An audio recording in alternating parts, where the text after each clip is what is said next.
My name is Therese. I'm 16, I live in a quiet suburb of Sydney, and it's 1965. The world is changing, and so is the church. I attend a Catholic school that the sisters run. They're strict, but they care. They teach us how to pray, the teachings of the church, and how to live a faith-filled life. Every day we stop and pray the Angelus. That's just how things are. I see some of my school friends at Mass, and some more at parish picnics and social gatherings. The church is central to our lives. We attend Mass every Sunday and attend school right next to church. Before 1962, Mass had always been in Latin. I didn't understand the words, but I followed along with my missal. I knelt like Mum and Dad, and I didn't always understand, but it felt familiar. A lot's been happening in the world throughout my 16 years. New families from Greece, Italy and Ireland are all arriving. Even though the war ended years ago, fear and change still hang in the air. The world feels louder, more uncertain. People are questioning things, even in the church. Some of my friends aren't even going to church, and Father Patrick said to Mum that the priests are worried that the numbers are falling rapidly. In response to all that was happening, in 1962, Pope John XXIII decided to do something bold. He called a great council, Vatican II. At this council, he gathered all the Catholic bishops to discuss key issues, including liturgy, church teachings, and the role of people like me, the laity. Some other people from major Christian churches and communities were invited to attend, but they were not able to vote. I remember hearing about the Pope's first words at this gathering. He said, "I want to throw open the windows of the church so that we can see out and the people can see in." Pope John XXIII had such a vision for Vatican II and was eager to modernise the church. He wanted to enhance the understandings of Catholic teachings and practices and foster a spirit of renewal and spiritual growth within the church. He wanted to bring people together just like Jesus taught. In the Gospel of John, we hear Jesus saying to his disciples, that they may all be one, as you, Father, are in me, and I am in you.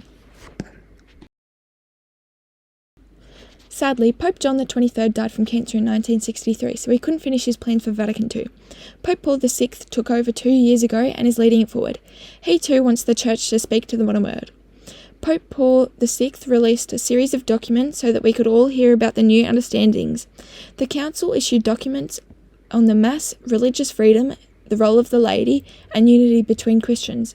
Some people I know are really excited about these changes, but I also know of people in my parish who are not happy about it at all. The changes from Vatican II are happening really fast in Sydney, and I've heard this is similar in other parts of Australia. The Mass is now in English and the priest faces us.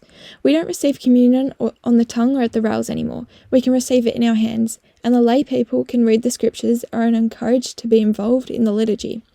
One of the constitutions of the Second Vatican Council said, "The Church earnestly desires that all of the faithful be led to full consciousness and active participation in liturgical celebrations." My parents aren't so keen on all of these changes. They feel it's all been too fast and is taking away something special in the Mass. I wouldn't want to hurt their feelings, but I actually like these changes and the chance to be more involved. I feel I can understand so much more and that I can be a part of all of it. What I'm learning now is this. Our faith isn't only in the words we say, it's in what we do. Father Patrick is organising food hampers, and sisters and others in the parish are actively supporting the works of St. Vincent de Paul. In fact, Father Patrick spoke about Vatican II document called Gaudium et Spes in his homily last week. He said that this emphasises our collective call to care for the poor and look at the unjust structures that are contributing to this. I really want to do more than what I'm doing. I'm going to talk to some of the sisters about this.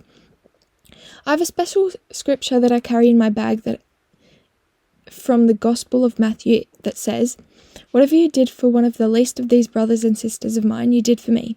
This really inspires me. Last week we had a picnic with the parishioners from the local Anglican church. I loved it. I met some great people and lovely families.